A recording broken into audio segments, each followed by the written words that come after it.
Let me invite to the podium the moderator for our next panel, Vladimir Sokor, who is a senior fellow with the Eurasia program of the Jamestown Foundation,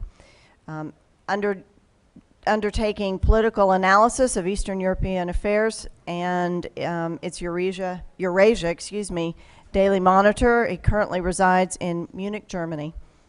Dates back 20 years to the early 1990s, and it is the core of the US-Azerbaijan strategic partnership.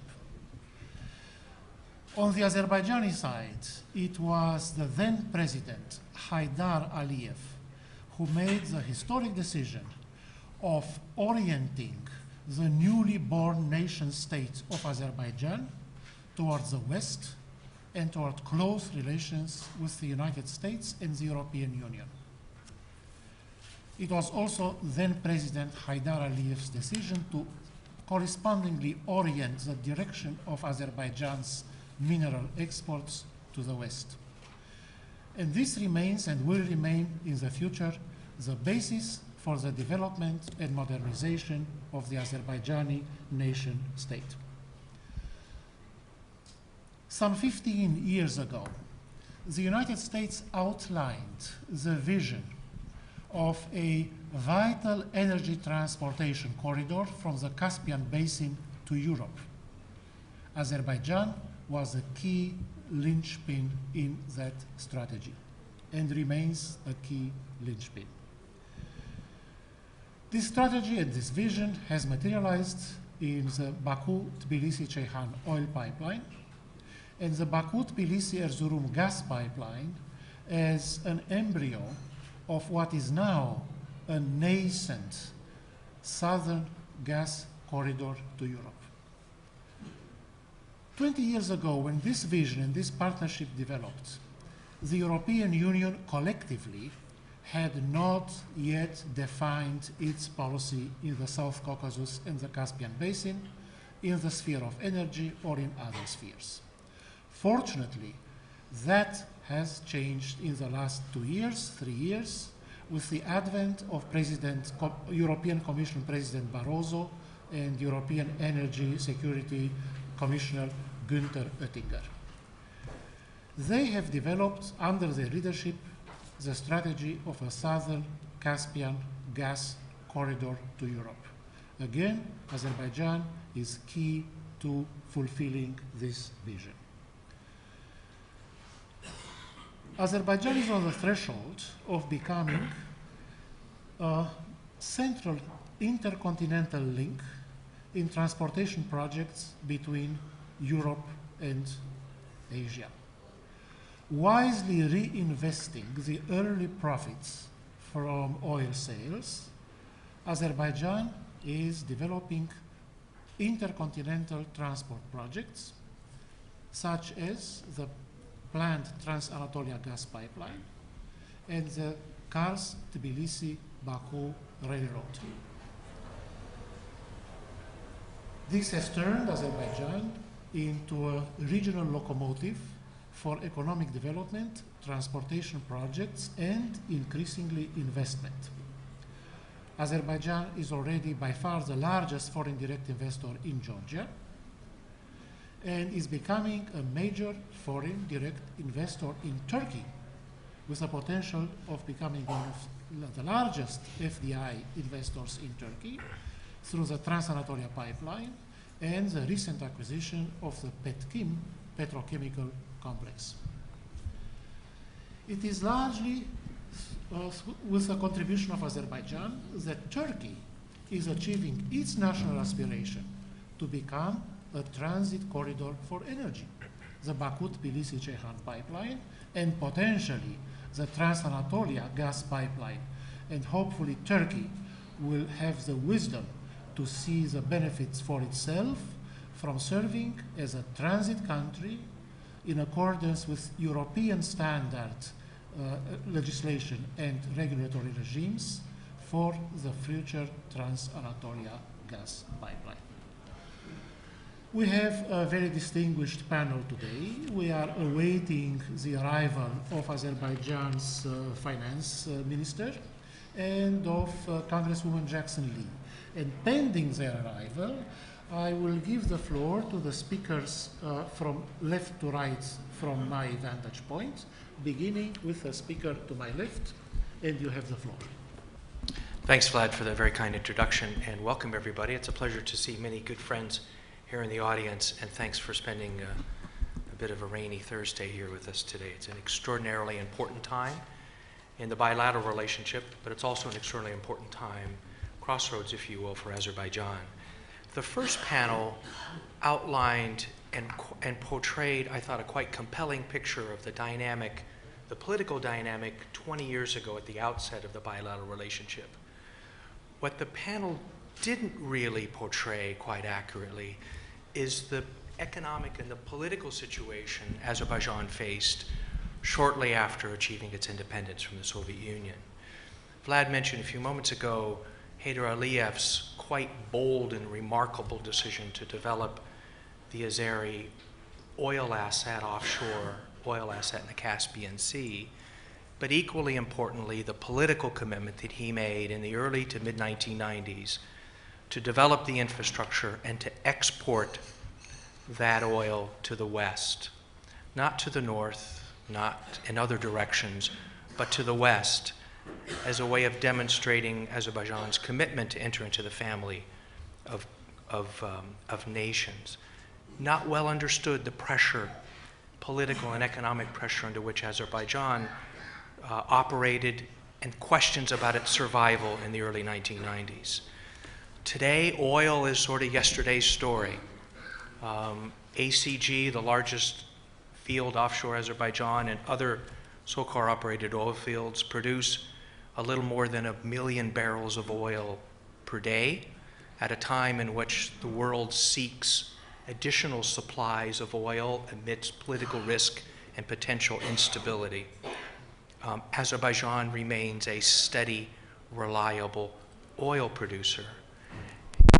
The infrastructure program, as referred to earlier, the BTC pipeline, transports around 1 million barrels of oil a day from Azerbaijan to the Mediterranean Sea for use in global markets. What's not as well known is that pipeline also transports oil from Kazakhstan and also Turkmenistan, fulfilling the regional and economic vision of leaders of the 1990s to better integrate through oil and oil infrastructure those countries in the Caspian region. So while yesterday's story is oil, today's story, as the Vlad referred and the previous panel briefly alluded, is really about gas. It's the new great game. Who will supply the markets, the growing markets in particular in certain parts of Europe? Who will become the major producers? Who will build the infrastructure to supply markets? It's nearly identical dynamic that existed in the 1990s around oil. Today it's around gas.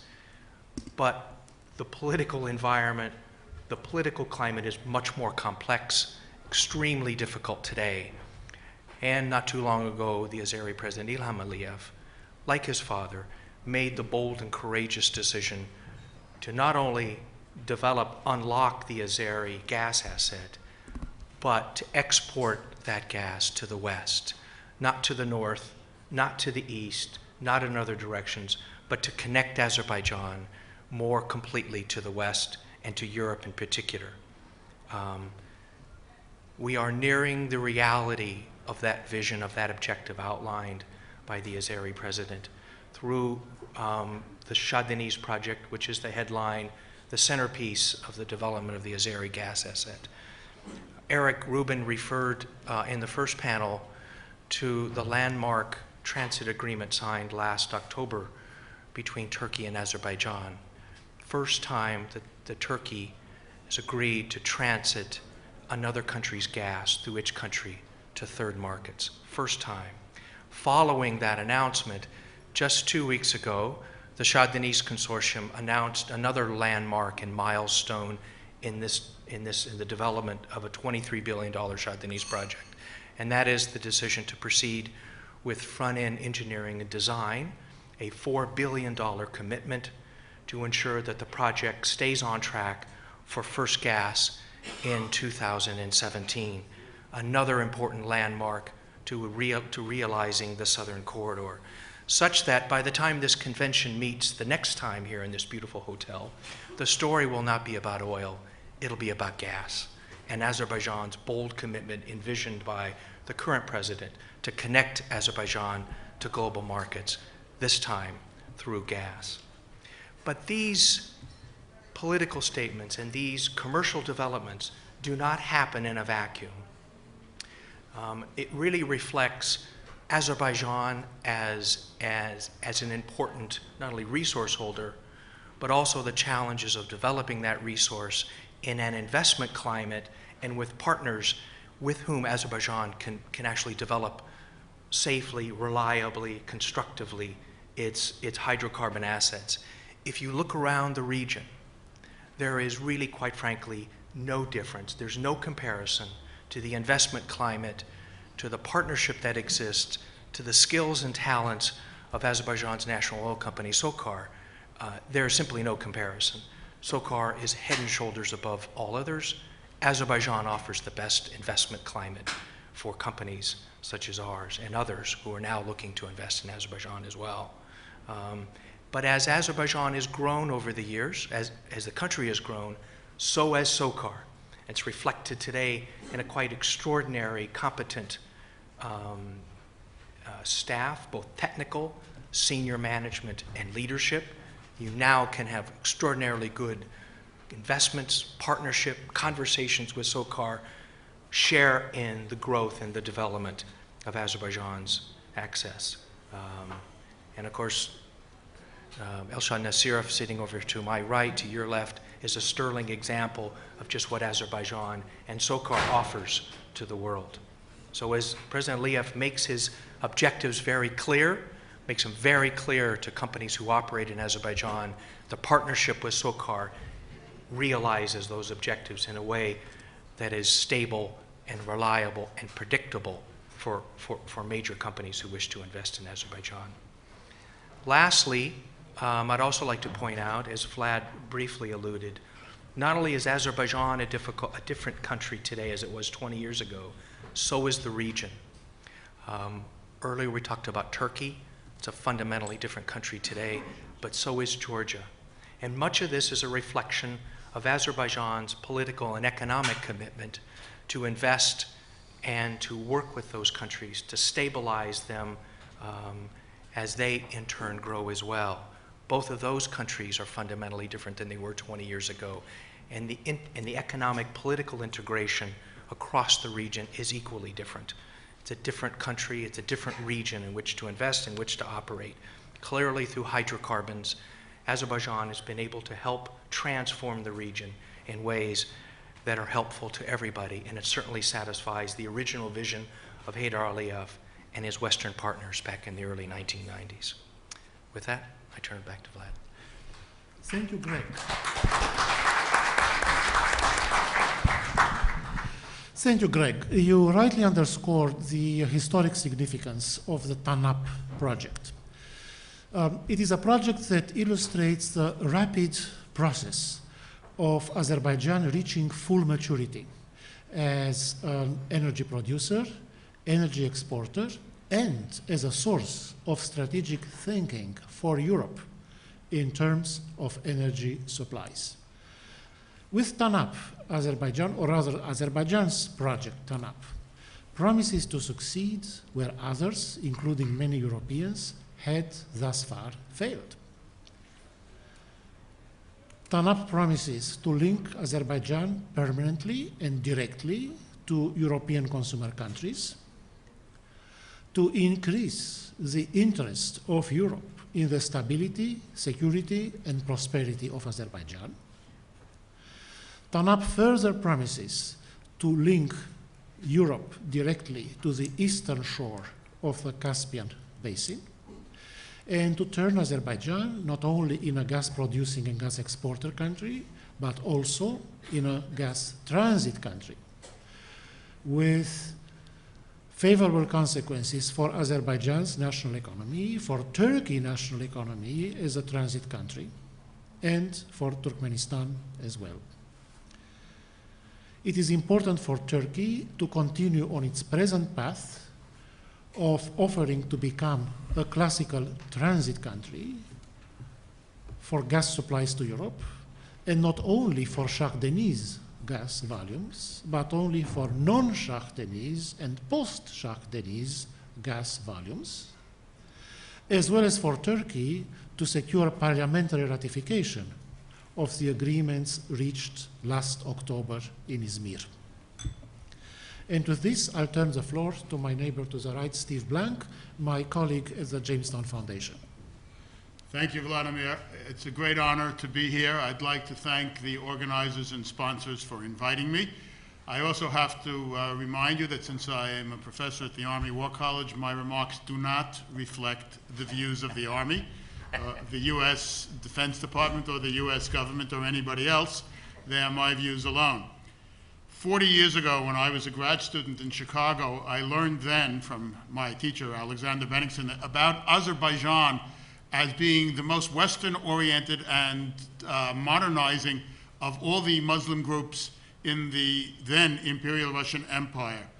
20 years later, when the Soviet Union collapsed, it was problematic whether Azerbaijan could recover that lost tradition as well as the tradition of its independence.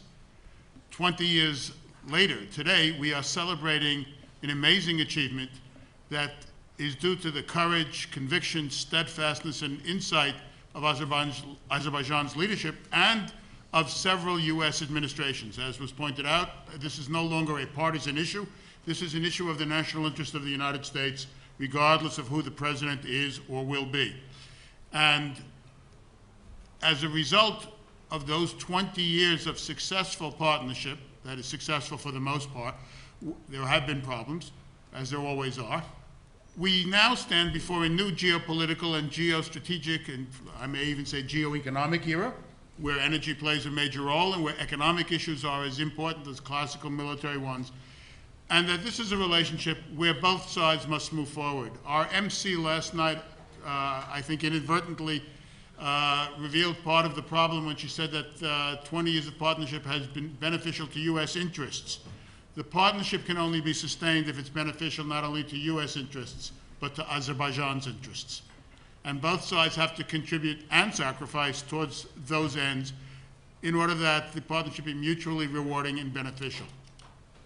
The greatest reward that stands in front of us today is exactly what Vlad was just talking about with regard to energy security. The TANAP line, for the first time, offers a dedicated pipeline and a dedicated infrastructure that will connect Azerbaijan with Turkey and then Europe, and with the other potential pipelines that either exist or are being talked about. In the oil field, we already have Baku-Ceyhan, which, as Greg pointed out, is actually yesterday's pipeline. The future story is gas. TANAP can connect itself, we hope, to the ITGI, Italy, Turkey, Greece interconnector, or potentially to the Balkan projects that BP has talked about or that other states are talking about. But it can also be a bridge to Central Asia, to Turkmenistan and Kazakhstan. As a matter of fact, the success of this project is already visible.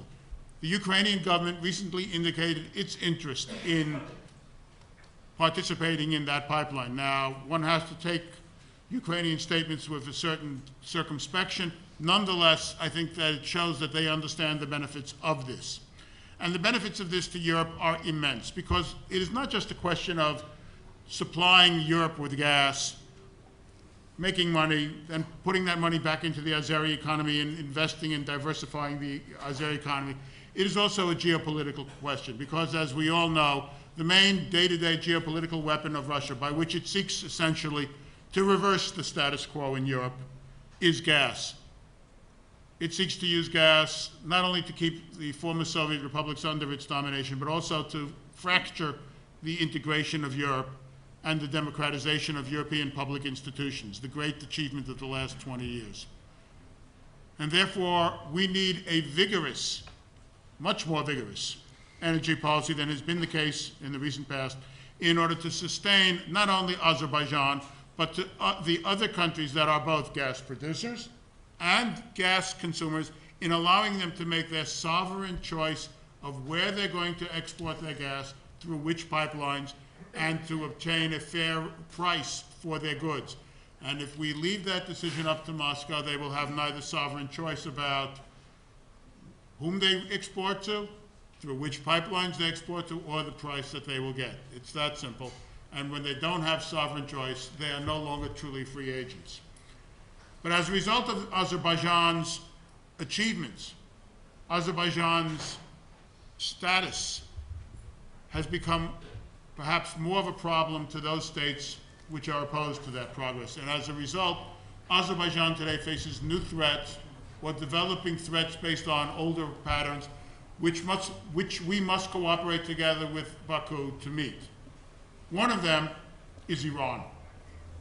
Iran does not yet have a nuclear weapon, and it is already clearly problematic.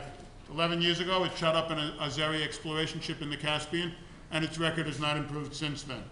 Fearing potential disaffection among its own Azeri minority, and fearing that Baku might support them, fearing Azerbaijan's close ties to Israel and the US, and the fictitious potential of Azerbaijan becoming a base against Iran, Tehran has launched a deadly, and I emphasize that word, deadly, multi-dimensional policy of military and ideological threats to Azerbaijan. On a daily basis, Iran stigmatizes Azeri policies as anti-Islamic, conducts subversion, ideological indoctrination disguised as religious appeals to disaffected Shiites, supports terrorist plots against Azerbaijan and its allies, and this has led to a vicious undeclared war inside of Azerbaijan by Iran, with at least 3 arrests already this year of pro-Iranian elements who are planning terrorist attacks on Azerbaijan, on its citizens, on Israelis, and on Americans as well. Moreover, Iran is the main obstacle to date for the legal resolution of the international status of the Caspian Sea, which precludes the mutual exploitation of the Caspian Sea for the benefit of all of the littoral states, not only Azerbaijan. Furthermore, Tehran has also publicly threatened Azerbaijan with military attacks if it supports a US or Israeli action against Iran. But those threats do not end there. In response to Azerbaijan's success in the energy field, Russia has launched an even more determined campaign in the recent past to ensure that South Stream alone provides gas to the Balkans and Turkey, and to cut out the prospect of Azeri gas reaching Europe. It has threatened Turkey over Cyprus gas finds. It has threatened Turkmenistan with the incitement of an Arab Spring-type revolution if it joins with the West in a Trans-Caspian pipeline and bypasses Russia. It is exerting immense pressure to frustrate exploration of the Caspian Sea and the possibility of a Trans-Caspian pipeline. It clearly aims to frustrate Azerbaijan's ambitions and thus its true economic political independence. In line with its long-standing policies of exploiting all of the tangled ethno-political conflicts in the Caucasus, not just Nagorno-Karabakh, Moscow insists on being the sole mediator in that conflict, and although it fears the prospect of renewed hostility, or at least claims to fear, that it certainly benefits from a state of controlled tension. Its mediating proposals are essentially that Moscow would arrange for the surrender of what our media calls the liberated territories in return for the permanent placement of Russian military bases in the area and in Azerbaijan to prevent any further cooperation between Azerbaijan and NATO. While it is clear that Azerbaijan places a high priority on the return of those territories, that is a price that is unacceptable. And it's not just unacceptable to Azerbaijan, it should be unacceptable to the West as a whole, not just the United States. Baku therefore refused the plan and saved Armenia, which clearly wanted to incorporate Nagorno-Karabakh into its own territories, from relinquishing that territory. As recent WikiLeaks revelations point out, Azerbaijan desires NATO's full cooperation, would even consider membership in NATO if not for threats from Russia and Iran. It is therefore clear that why Russia is attempting to threaten Azerbaijan and prevent it from defending itself.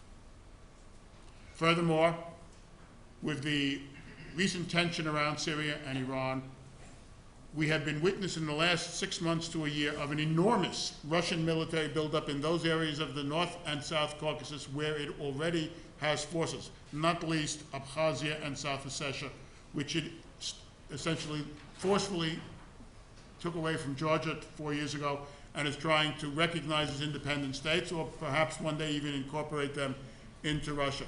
It has reinforced its land, sea, and air forces, conducts a vigorous campaign of attacks against Georgia, still threatens Georgia every day, still charges that Georgia is mobilizing troops or attempting military action in Abkhazia and South Ossetia, just as it did 4 years ago to arrange the pretext of a casus belli. Moscow has done this because it claims that it expects a war against Iran by midsummer of this year.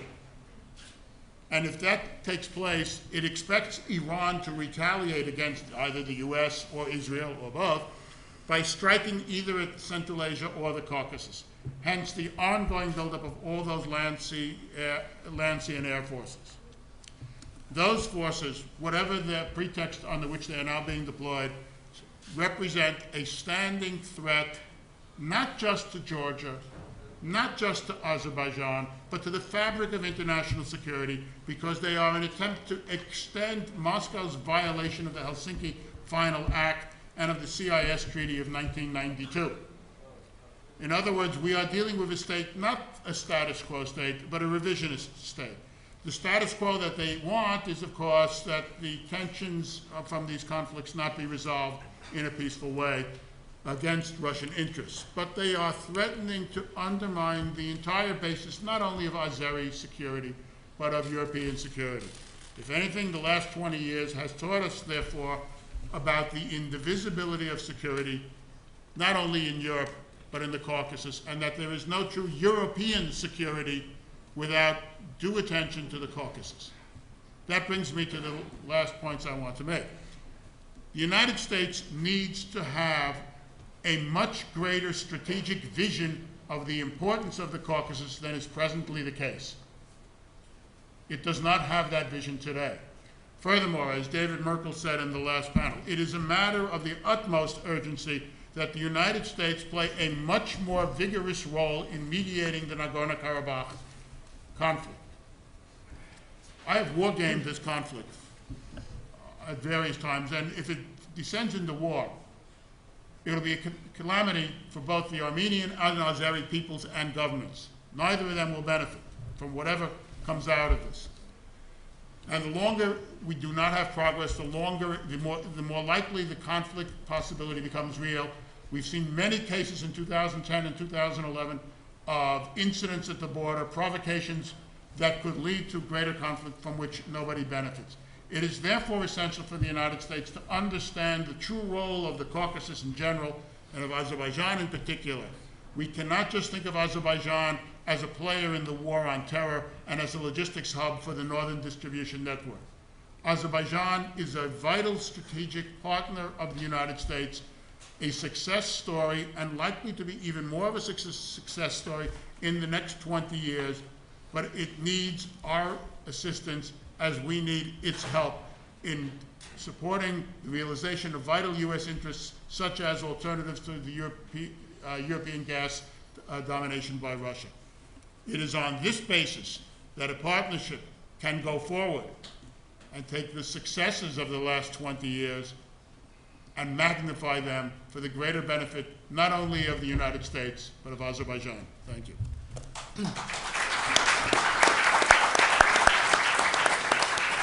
Steve, you mentioned the issue of the legal status of the Caspian Basin, of the Caspian Sea.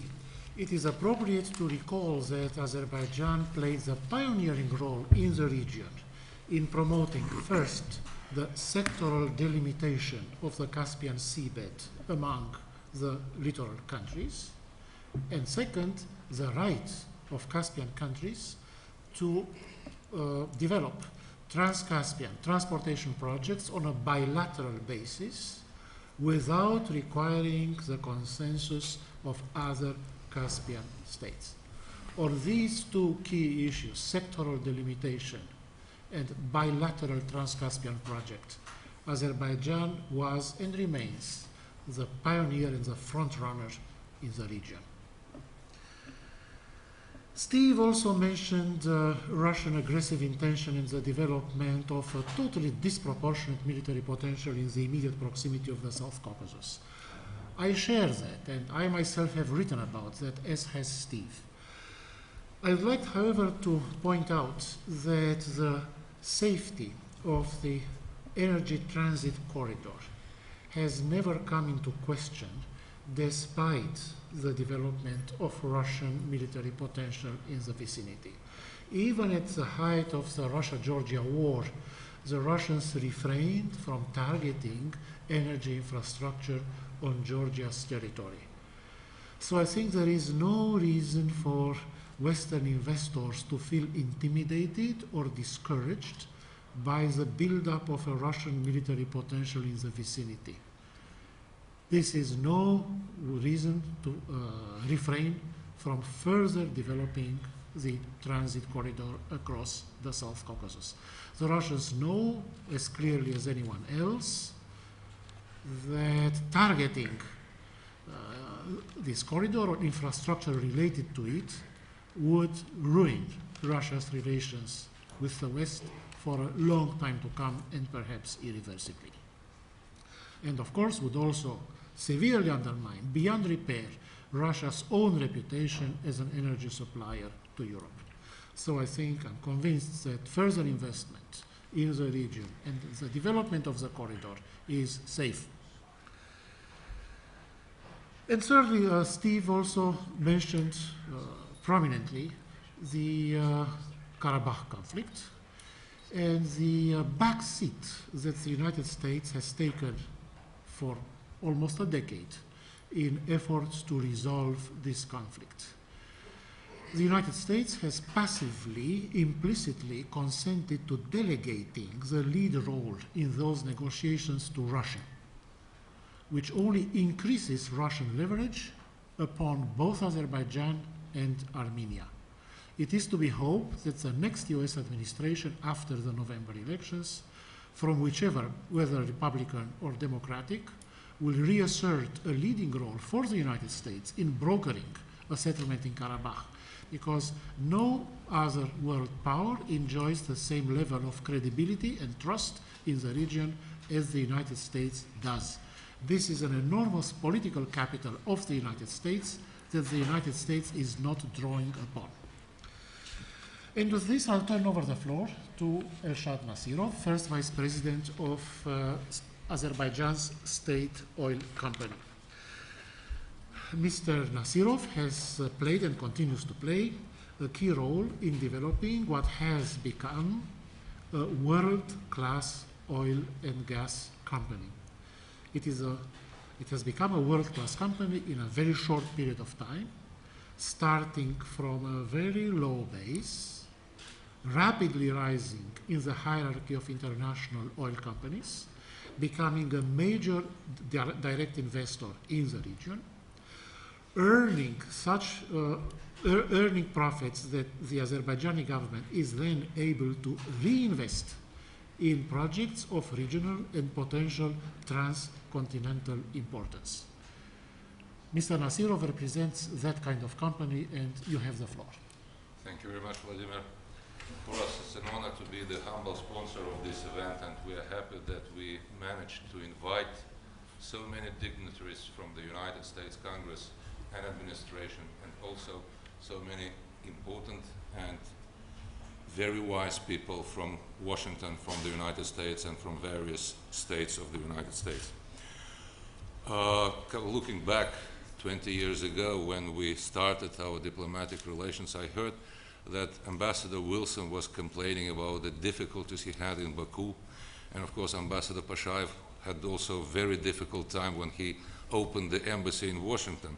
But I think that nothing can be compared with the difficulties or hardship of the first US ambassador in Baku, Richard Miles, because he didn't have the diplomatic mail from Washington on a regular basis. And the reason for that was that instead of Azerbaijan, the diplomatic mail service sometimes sent the mail by mistake to Abidjan, the capital of Ivory Coast. And we, those who came from Azerbaijan, we are so proud that the United States Congressman's pronunciation of the word Azerbaijan is much better than the one our leader 21 years ago, Mikhail Gorbachev, had. Why Azerbaijan is important from energy perspective? A country which produces less than 1.5% of the world production of oil, a country of the size and population of New Jersey, is important to the state of Texas and the rest of the United States. The simple answer to that is that if we look back to the history of civilization, the history of civilization that Ariel Cohen was referring to, we can find out that nobody knows when and where the bronze civilization started, where iron civilization started. But we in Azerbaijan and those in the industry, both in the United States and elsewhere, very well know that the hydrocarbon civilization started in Baku in 1848, 11 years prior to the first industrial well produced by Colonel Drake in Pennsylvania. We have to confess that, of course, shale is yours. You made it first. But everything that relates to the oil and gas industry, everything that happened first in the world production, happened in that small country of Azerbaijan and the city of Baku. The first well, the first refinery, the first tanker, the first pipeline, and the first offshore production of oil in 1949 in the oily rocks. And so many noble families of the European and American origin worked in Azerbaijan and Baku in the oil industry. The brothers of Nobel, Rothschilds, the company Shell was born in Baku. It's important fact that in 1901, Baku produced half of the world production of oil. In 1945, we produced 80% of the Soviet production of oil, and that was our small contribution to the Allied victory in the Second World War. And if we look back at the oil fluctuation or oil price fluctuation, we know that in 2008 the barrel price was $147. But if we look at the real dollar value of oil, we can find out that the crude oil was not the most expensive in 1979 or 1973 or 1967. The most expensive oil was in 1920 when the Bolsheviks occupied Baku, and you have seen the film about that event. So therefore, this small country matters in the energy, on the energy map of the world. After collapse of the Soviet Union, the vision of Heydar Aliyev helped our country to create a new energy policy. And of course, we appreciate the assistance and the cooperation from the United States oil companies and BP and Statoil and Total and other companies which contributed to the restoration of the oil industry of Azerbaijan in the time when no one believed that in a country torn by war, 1/5 of which is still occupied by the neighbor, can be such a success story. The American companies invested in Azerbaijan in their project, in our joint project, approximately $8 billion. And as of 1st January 2012, their net income in Azerbaijan has reached $15 billion. So it's a mutually beneficial cooperation. Now we're experiencing a new twist in our oil and gas history. Producing half of the world production of oil just 100 years ago was very good. But till the end of year 2006, we were net importers of gas. And we imported in 2006 5 billion cubic meters from Gazprom. And when we were told by our Gazprom colleagues that the price for the next year is doubled the government decided to stop imports, to increase the price for the domestic consumption for gas 3 times, and double the price for electricity, and we increased the production of our own gas. By June 2007, we have found out that we have extra gas to sell. And of course, during the time when we didn't have that additional buyers, we had to offer our gas to Gazprom.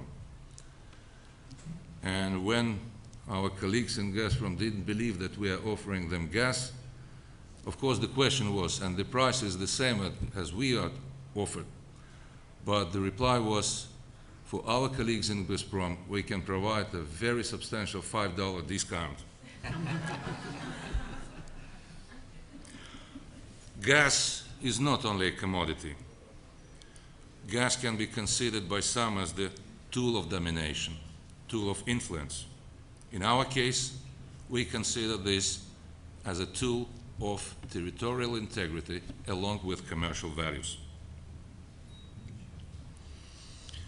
Our aspiration is to reach the European Union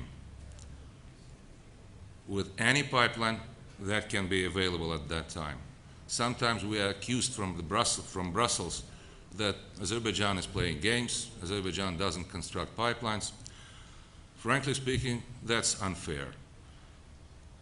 First of all, because if anybody constructed the pipeline to Baku, we had been already producing and supplying gas to Europe. And when somebody is comparing, question this conundrum of first gas or first pipeline, we in Azerbaijan only smile to that, because this is chicken or egg situation. We understand that the pipeline is first, and definitely we are not chicken. When we are asked for commitments for gas for the European Union, we are very down to earth. We are very pragmatic. We can commit 10 billion cubic meters at the first stage, but we can promise much more. We have other fields that can be sanctioned only when the pipelines connecting us with the only economically reasonable market in our vicinity, the European Union, can be constructed. But when we are asked, why don't you commit? And we say that we can promise there will be more gas, this reminds a situation with a hotel breakfast, ham and eggs. If a chicken can promise eggs in the morning, for the pig, it's a commitment.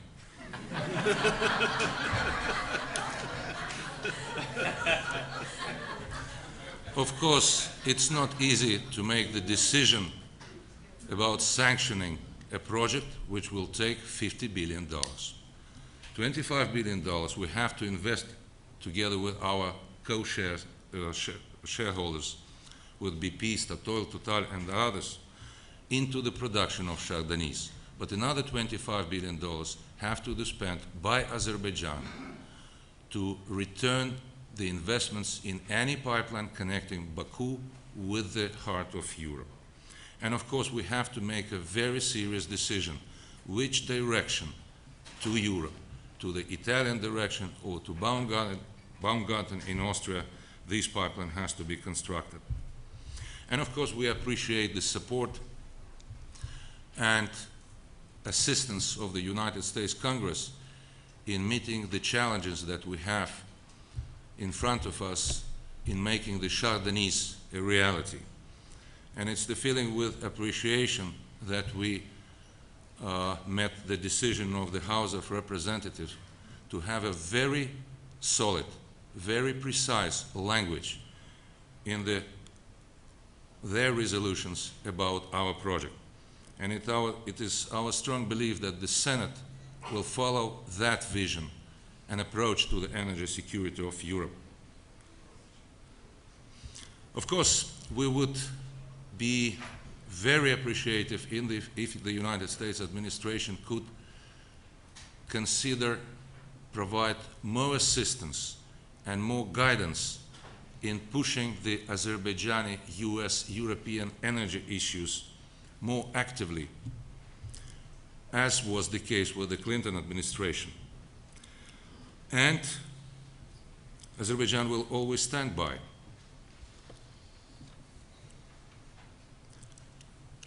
A week ago, we had a very good energy dialogue in Washington, and we also appreciate the assistance of the United States in the critical energy infrastructure protection. And of course, speaking about Afghanistan and our participation there, I think that several speakers mentioned that Azerbaijan was ahead of the United States in providing voting rights to women. And several speakers mentioned that Azerbaijan was the first in producing crude oil. But in Afghanistan, we also were ahead of the United States because our guys were invading Afghanistan with the Soviet troops in 1979. And now our guys are again in Afghanistan, but with the good guys now.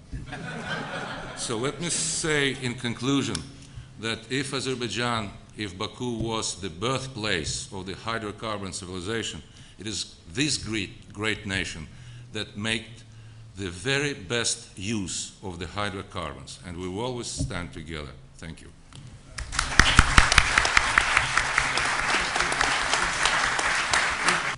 Thank you, Mr. Nasirov. I think that we will all take away the point that Mr. Nasirov made, that the United States needs to more proactively team up with the European Union in promoting the Southern Corridor and related energy supply and transportation initiatives. The United States played the lead role, acting in effect on behalf of Europe at a time when Europe collectively had no policy. Now that the European Union has finally come into its own with a policy in the South Caucasus, the United States leadership has faltered, at least compared to what it was a decade ago. The success of these projects required teamwork of the United States and the European Union. Energy security is a shared transatlantic concern. The United States cannot achieve energy security in isolation from the rest of the world based on shale gas or other new types of energy sources in the oil and gas field, nor can Europe achieve energy security without the geopolitical and geostrategic support, hands down, of the United States in the entire region, including the eastern shore of the Caspian Basin. And let me conclude the formal presentations from the podium by making 2 points. The first is that the United States needs to develop a post-Afghanistan, post-expeditionary warfare era rationale for staying and playing an active role in the South Caucasus. At the moment, the United States strategic rationale for continuing to play an active role in the South Caucasus is not entirely clear. Azerbaijan's role in supporting US expeditionary warfare is not, in the long term, a sufficient strategic rationale for a US regional role. And I think that the best, most effective strategic rationale for the long term for US involvement in the South Caucasus is to regard US policy toward the South Caucasus as an extension of US policy toward Europe. The South Caucasus is indissolubly linked with Europe from the point of view of energy supplies. And treating the South Caucasus as part of a single greater European region in terms of gas supplies, I think is the most effective and most persuasive strategic rationale for the United States to stay involved in the long term in the region, treating the South Caucasus policy as an extension of US policy toward Europe. And the final point I'd like to make is that none of the achievements that this panel reviewed today would have been possible in the absence of the stability and Western orientation ensured by the government of Azerbaijan under President Ilham Aliyev. Azerbaijan's successes as a producer and exporter of energy have a precondition, and that precondition is the internal stability, continuity of the existing team in power, the continuity of governance, and the gradual development of institutions of representative government. Azerbaijan is a success story in terms of governance also. It is this stability, the trust and popularity that the president and the government enjoy that are the first basis for successful modernization. As European liberal constitutionalists would have said in the 19th century when Europe faced analogous problems, order is the prerequisite to liberty, and stability is the prerequisite to development of an effective modern nation state. The scope and pace of reforms in Azerbaijan, of political reforms, needs to be determined in Azerbaijan, not by external observers who are not always familiar with the internal circumstances. Thank you, and with this, I'll open the floor for questions.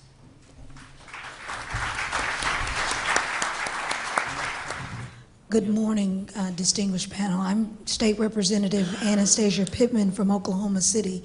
And if you could, give us some of your challenges. We have celebrated the successes of partnerships, and as we look forward to the future for continuing partnerships, help us understand some of the challenges that we must conquer together.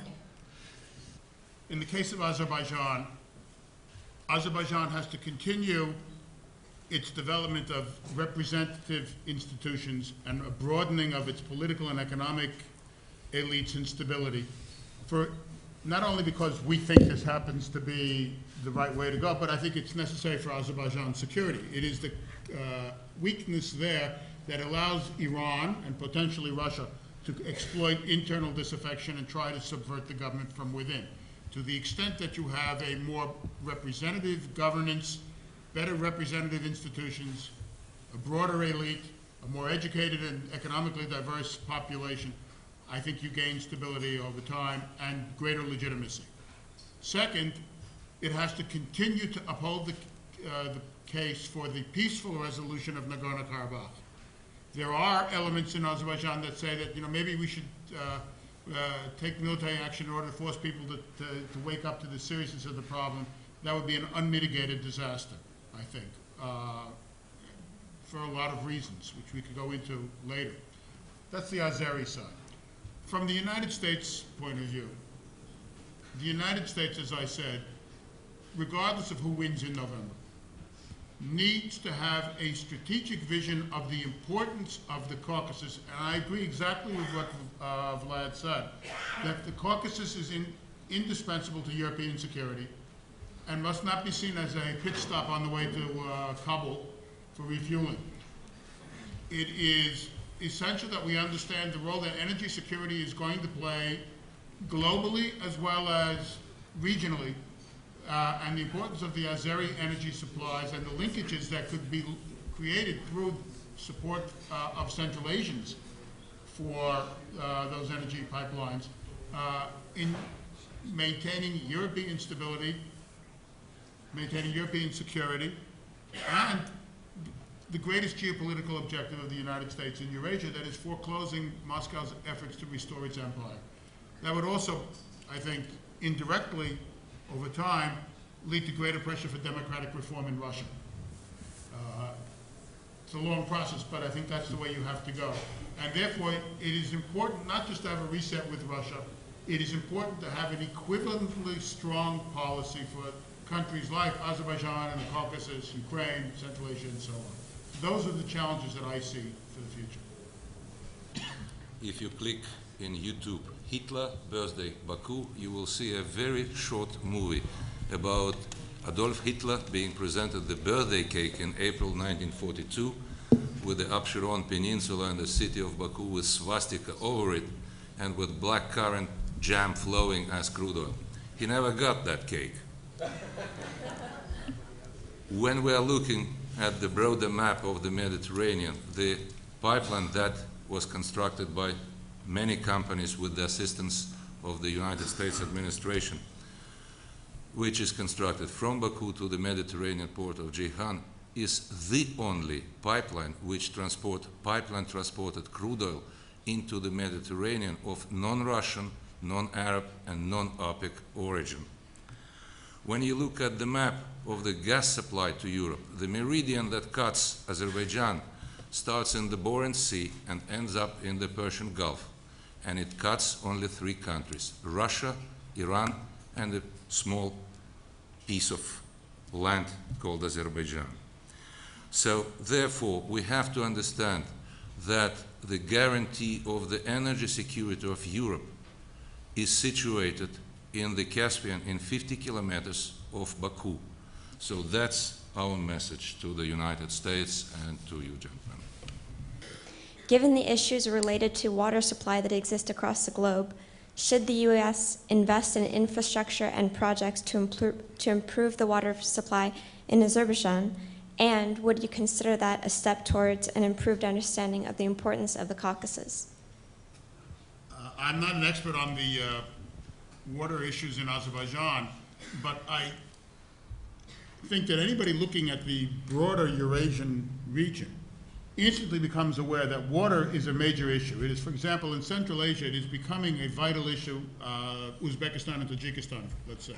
So to the extent that we can help promote the rational use of water, resolve any tensions among states over common water sources, and stabilize their economic situation and provide the spin-off benefits of major infrastructural investment, I'm in favor of it. But I can't tell you that I know anything about the specifics of the water issue in Azerbaijan.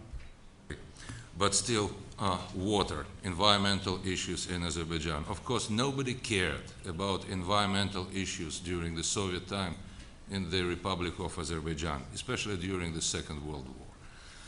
And in 1942, when the group of Army South was heading towards the North Caucasus and they captured the railway connecting Baku with Stalingrad, our engineers invented, again, as the first time, and we hope the last time in the world production of oil, the very specific, environmentally unfriendly way of transportation of crude oil and products. The railway was disrupted, so our engineers were putting road tanks, railway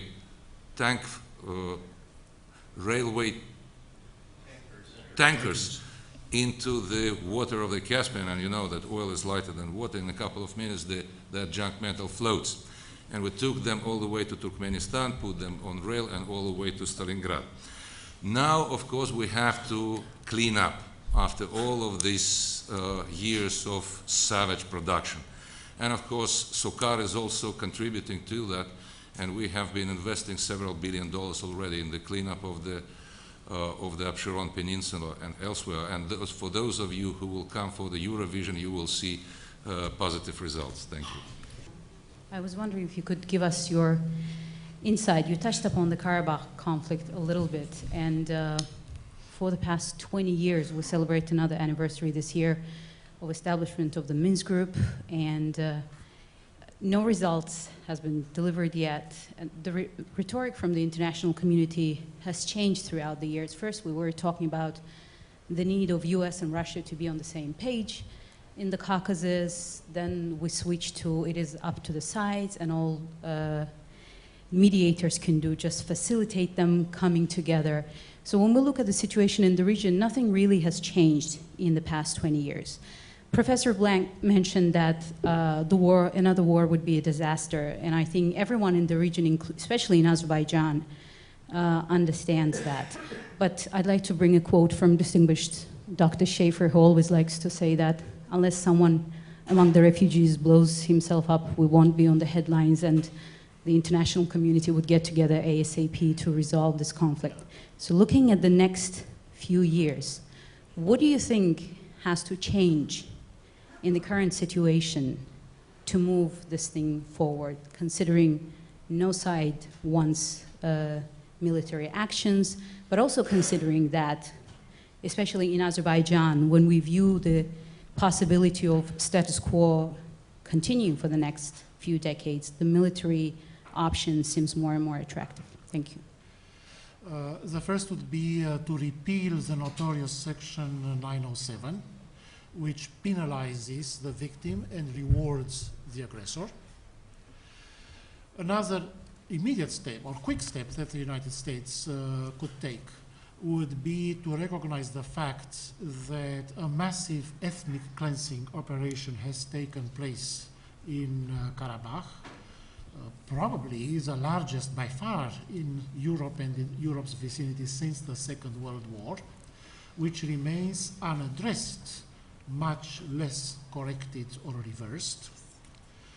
The United States ought to recognize that Europe and Eurasia cannot be divided into two spheres of influence, in one of which ethnic cleansing is unacceptable and is being reversed through humanitarian intervention, while on the eastern side of the same dividing line, ethnic cleansing is unpunished and in some ways even rewarded and goes unrecognized. Another quick step that the United States can take is to stop the unfortunate attempts of promoting the unconditional opening of the Turkey-Armenia border, delinked from the resolution of the Karabakh conflict. The attempts to delink the two issues have failed, fortunately.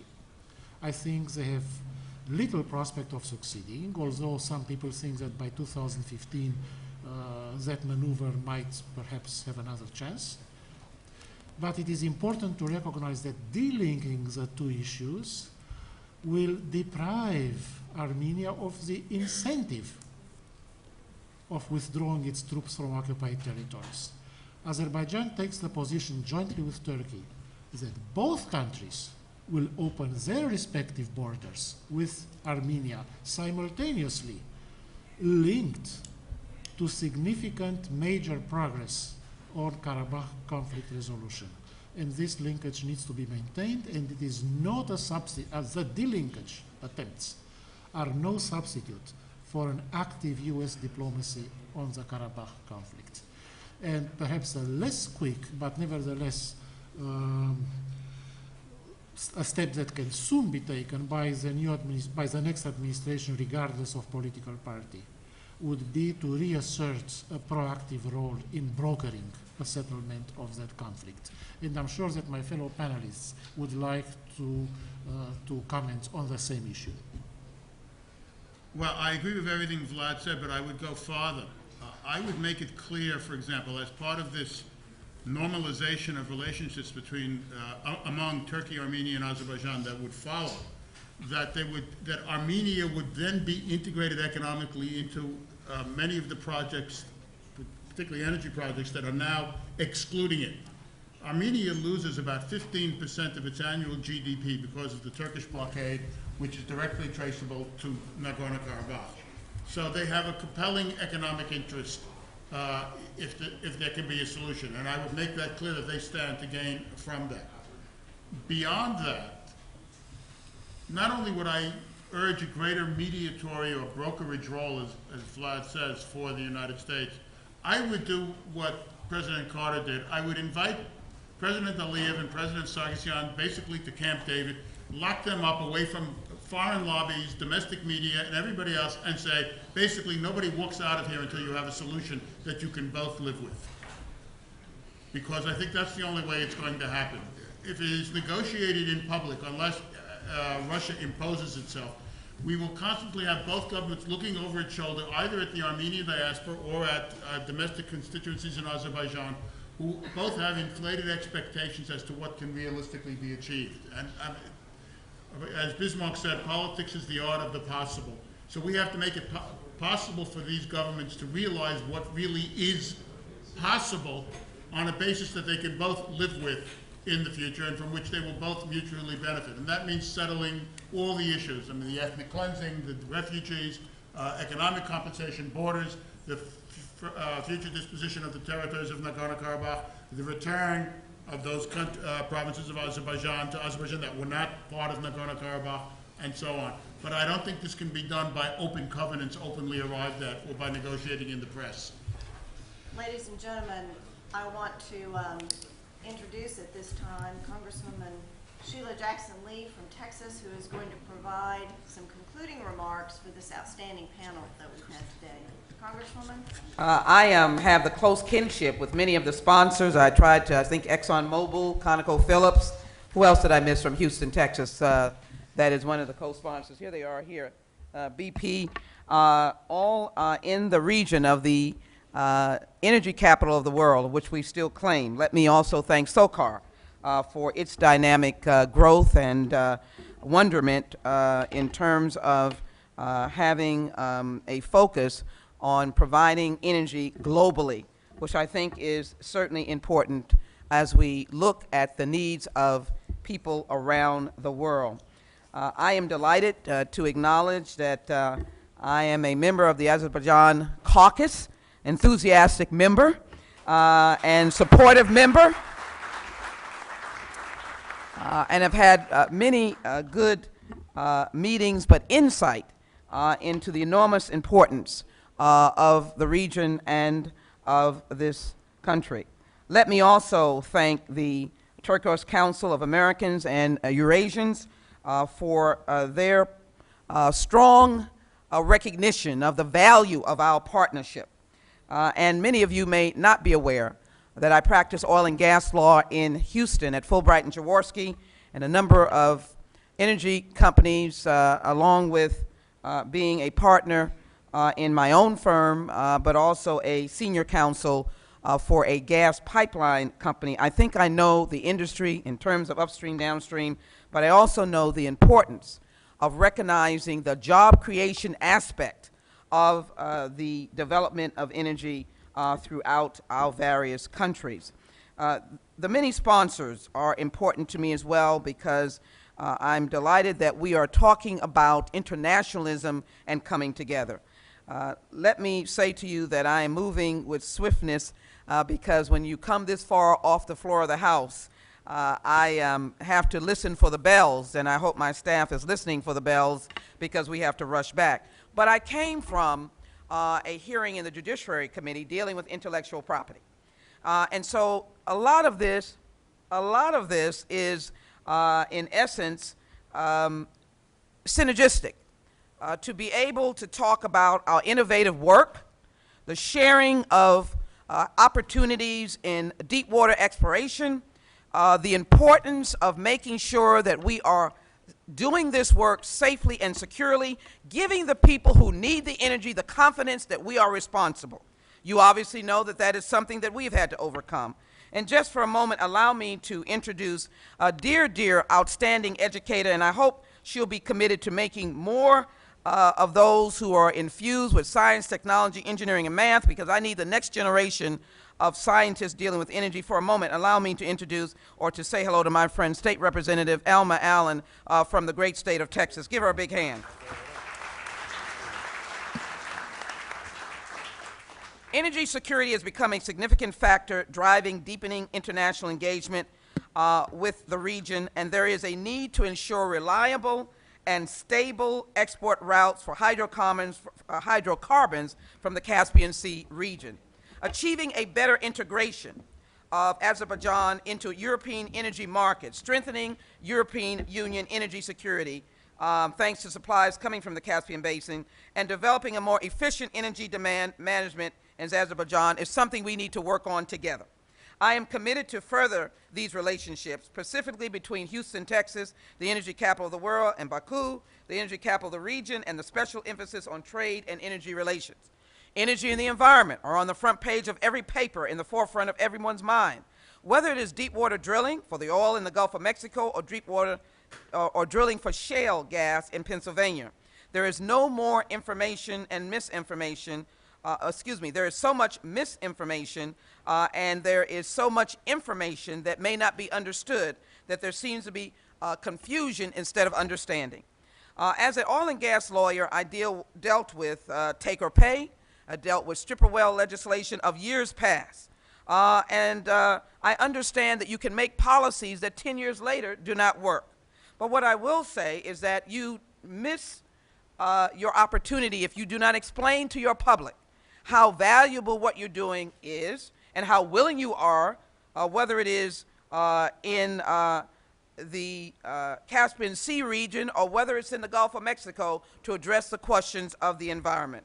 This is key. It is key as we discuss the issue of the Keystone Pipeline. Please let me disabuse anyone to say that there is not bipartisan support or support of the administration. But we have to cross our T's and dot our I's. We've got to ensure that the Indian lands are protected. We have to ensure, for example, that states of which the pipeline goes through, like Nebraska, who just about 2 or 3 weeks ago established the route through Nebraska. But we realize the importance of the Keystone Pipeline, and we look forward to that moving forward. Again, understanding of your constituency, people recognizing the value, but that you value their concerns as well.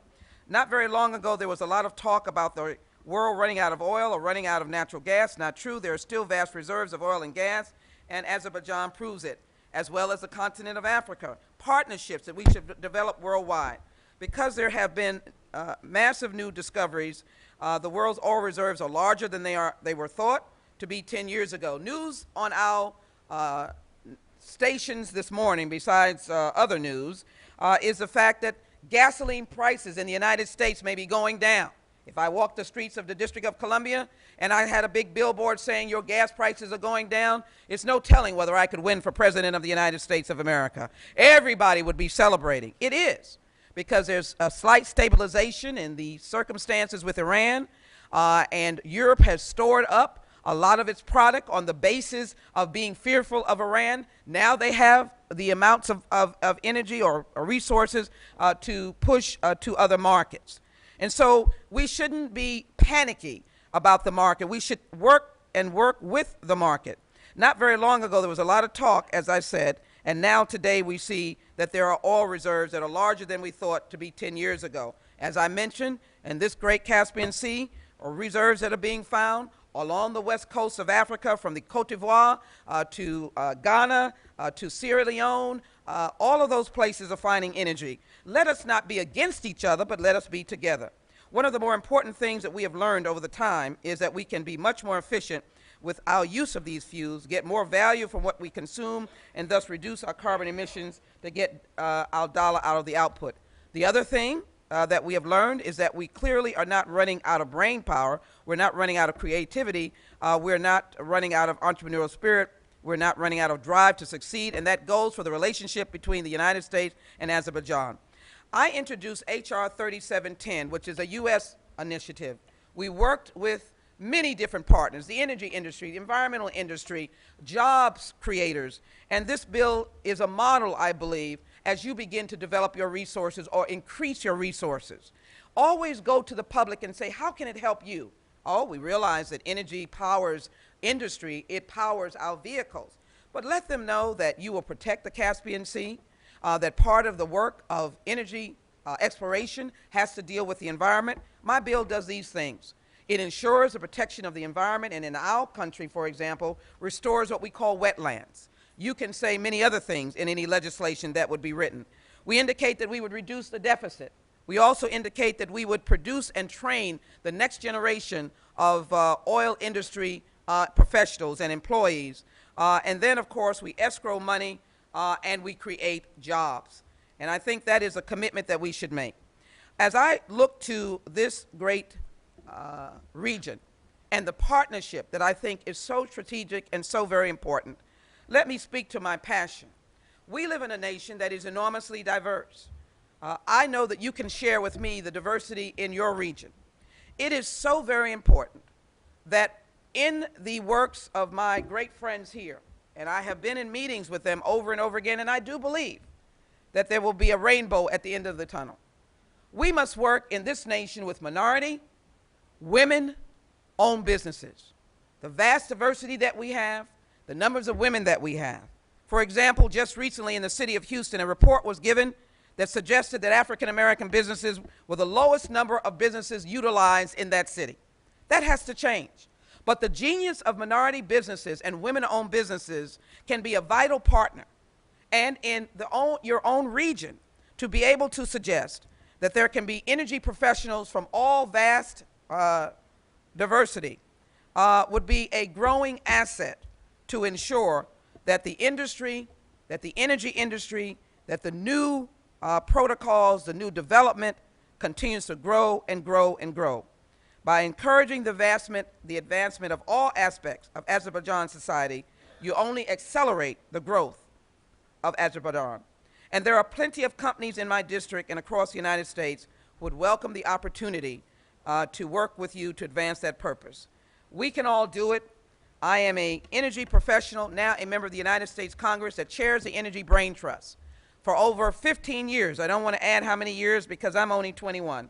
I have held an annual meeting bringing people from all of the major companies, a number of secretaries of energy, along with a room of people who probably had never thought of the value of the industry as it impacts their lives. Small companies, individuals who have disciplines that could fuse into the development and exploration of new resources. One of the small companies in my area, KMAC, is a company solely owned by an African American, doing great work on the continent of Africa. However, why should the doors be closed to you, to that small company, and to work with our great friends, and to work with SOCAR, our major sponsor? My friends, this is a great country, but it's a great world. And I frankly believe, as I have been privileged to serve in the United States Congress, travel to many places around the world, representing my nation, bringing people together, I believe that that is not our past, but it is our future. It is grand that you are here today. May God bless the United States of America. God bless Azerbaijan and all of the friendship that we have today. Thank you all very much. It's a pleasure to be with you.